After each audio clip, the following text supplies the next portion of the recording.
whole load of money, get it done. So they came out with it, and now it looks as if it's gonna work. My issues is this: y'all playing with our damn futures, and for the money, and y'all got the money, so it's cool. And the second thing is it a cure to AIDS out there? Is it a cure to a lot of other things out there? Y'all just playing in y'all ass to get paid for it? That's all I'm asking. Because if you could come up with something in 9 months, because now you already have the money, you've been insured that you're going to get the money that you were supposed to get off something like this, why in the hell are y'all playing with people like this, man? And then the most important thing is this. This is something I was just thinking about today.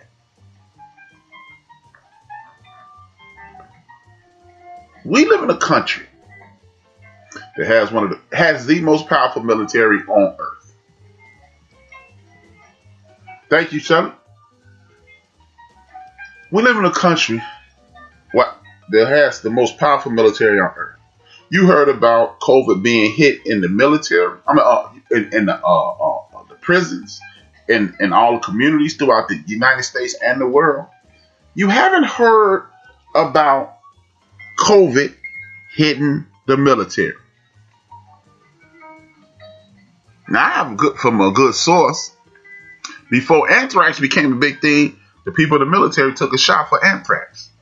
2, maybe 3 years before anthrax became a big thing. They still recruit. You go to the recruiting office today and sign up. They still doing basic training. Why ain't we hearing about this in the military? Because maybe, just maybe, this cure was given to our soldiers, them young men and those young women, trying to evade poverty by using the United States military. It was once said that the draft is over, but it ain't over for poor people in this country. It ain't over for poor people in this country. Because if you're trying to escape poverty and you go to the military and then you give up the rights to your body because they can inject you with anything they want and not be held liable. That's why once you get out the military 4 years later, you got medical aid for the rest of your life. They don't give away nothing in this country in 4 years for the rest of your life. You can live in the perpetuity. You can live to be 90 years old. You can still go to the VA. You might not want to do it. You might be in there for the rest of your life. You might be in there about 85 of those 90 years, but you know what I mean. So, is that something? Is that something that's going on?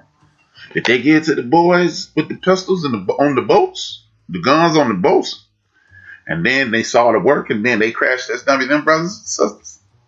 Then came out here and gave it to us. So, the sister has the right to disagree. Why is it that when you challenge something, which y'all always talking about, you have the right to do something. When you challenge status quo and you look like me, it's a problem. But when you challenge status quo, you look like somebody else, you're a hero. Colin Kaepernick, late great ancestor Muhammad Ali, and others were the dregs of humanity. 20 years later, I love you. No. I just want y'all to pay attention to what's going on, man. Enough of this bickering about nothing. Enough of this foolish thought about ending racism. Because you're not. It's not going to end. Enough of reading propaganda about your folks and buying into it. Because it's amazing to me that I sit back and I watch people argue that the media is out to get you. In one breath, they take a deep breath and then tell you about black on black crime. That is something that you got from the media. I'm going to wrap up the show right now because I'm not trying to have this bush on my face. But I got one person to address. One of my classmates from high school. This person is a staunch Trump supporter. She supports the show. I don't give a damn if you support Donald Trump. Hey, man, do your thing, man. You can support David Duke if you like. But what you're not going to do is continue to... my man RC said they love Ali when he lost his ability to speak, but they hated him when he could talk. Shout out to RC. That is an exact fact. I got another one for you, brother RC. They love our rhythm. They love our rhythm, and they hate our blues. There it is. But back to this lady, Willie. Willie, you know I'm talking to you, Willie. You a cool person. You know, you support Trump. That's your business. But what you're not going to do is spread no propaganda. You're going to stop this propaganda. If you want to support that man, that's cool. If you think Donald Trump is the greatest president in the world, hey man, butterfly in, man. Do your thing. You can get out here and boogie if you want to. But what you're not going to do is post that picture without me commenting on it. And I did. I rarely comment on people's stuff because I actually be wanting to say, man, blah, blah, blah, right? But she posted this picture, and I'm going to debunk this right now because a lot of y'all believe this too. She put the 3 best presidents in the United States of America, had a picture of Donald J. Trump, Ronald Wilson Reagan, and that farce of an emancipator called Abraham Lincoln. Abraham Lincoln was no friend of the black man or woman. I'm here to tell you that. Abraham Lincoln was not your friend. Abraham Lincoln hated you. Abraham Lincoln emancipated, first and foremost, the Emancipation Proclamation freed enslaved people in the South. That is like Joe Biden and Donald Trump telling the people in Mexico, y'all got next Friday off work. Don't worry about it. If you're in the midst of a civil war and the people you're fighting against, you have no rule. Until you win that war, you have no rule over those people. At that point, the southern part of the country was not part of the United States of America. That might as well have been North and South Korea. So when he signed that Emancipation Proclamation freeing the enslaved ancestors in the South, he had no right to do that. 2, he fought tooth and nail in order to emancipate us and them, our ancestors in the North and the South. He was totally against it. He literally is quoted saying, slavery may be wrong, but the black man and woman will never be equal to us. Part of the Emancipation Proclamation was money set aside to pay for people who were enslaved up to $300 per enslaved person. And there was also money allocated in that same bill to send your black ass ancestors back to Africa. So he said we will never be equal, we don't have the capability, and we cannot share this land together. So do not allow anybody else on the face of this earth to tell you that Abraham Lincoln did anything good for the brothers and the sisters, our ancestors. Second and most important, when he signed that Emancipation Proclamation, he did not give you the right to bear arms in the midst of a military war. 6 months before the war ended, he gave our ancestors the ability to bear arms, and the rest is history. The reason I'm bringing this up is your ancestors, your grandparents, great uncles, great aunts freed themselves. And without them, you may be attempting to escape slavery right now. Understand that. Abraham Lincoln didn't do nothing for the black man and woman.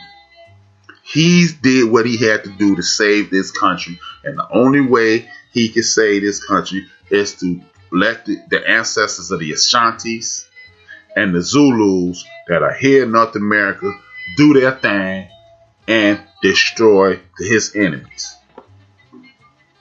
So I don't want to hear about nothing good about Abraham Lincoln.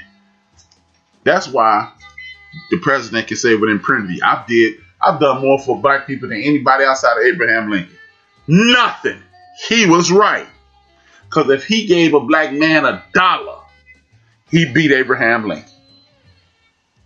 So, with that being said, stop with your propaganda and do me a favor. Going forward, take a page out my late great mother's book.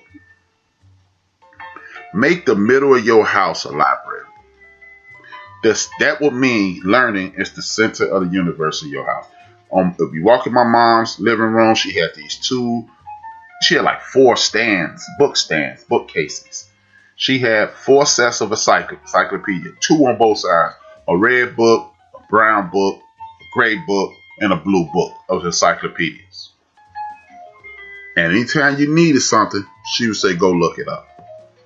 That forced me to look in these books I want to look for information. I messed around and picked up the D encyclopedia. It was dogs. I wanted a dog, and I read everything I could about dogs and stumbled upon something else that I liked. But that made the center of our house, the learning center. The center of our universe was learning.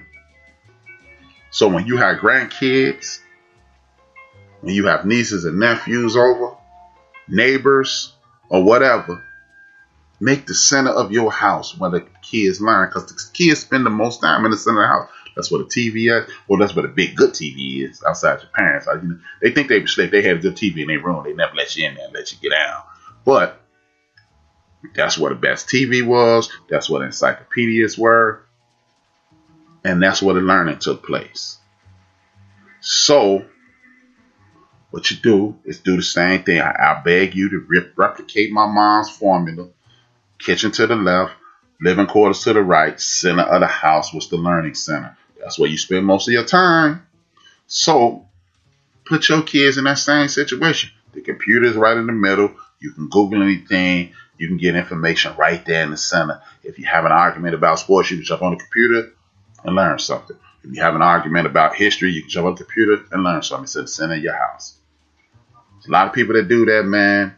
I'm passing that along to y'all. I really want to thank y'all for tuning in, man. Ready to be on tomorrow afternoon. D-Gray gonna be on tomorrow night.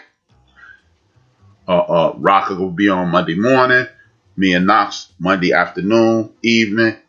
Red Beauty at night. Gigi and Mandelion in the evening. Gigi and Mandelion at night. D-Gray in the afternoon. Deacon Dale in the evening on Wednesday. Big Illinois and the crew will be on Wednesday evening. DJ Mad Knox in the afternoon. Oh, excuse me. Chief Rocco in the morning. DJ Mad Knox in the afternoon. Me and D Great in the evening. Microwave Monday. Forgot Microwave on Tuesday morning. Sorry, Microwave. Knox in the evening. Big Illinois at night. Lisa Dukes, Deacon Dale in the afternoon. Me back in the evening. Me and my brother, Big Illinois, we working on some things. I don't know if we doing it tonight or not. He ain't said nothing, so I ain't gonna say it tonight. Nope, we ain't doing it tonight. But we working on some things, man. It's gonna be fun. And that's what we're gonna do. We're gonna start having fun on here. We're gonna be informative. We're gonna make this shit work, man, because we need it. At the end of the day, we need it, man. I want to salute all of y'all for tuning in. Please share this show. I think it's important information. I'm going to continue to do this. Remember, I got my next show coming along, Rapping with H-Rap. It's a living history. I'm gonna be a jolly. I can't be a doma because I ain't that efficient. If you don't understand what a jolly and a doma is, a doma translates to blood flow. It pushes things through. Shout out to Dr. Greg Koff for teaching me this, man. Karen Hunter as well. But I'm a jolly. A doma is a griot, a person who tells the exact history to the letter. A, B, C, D, E, F, G, H, I, J, K, L, M, N, O, P. A jolly is the same kind of person, but he gives you the history as a motivational tool, and he tells it as loosely as possible to continue to engage. So, I'm going to be a jolly. I'm going to give you a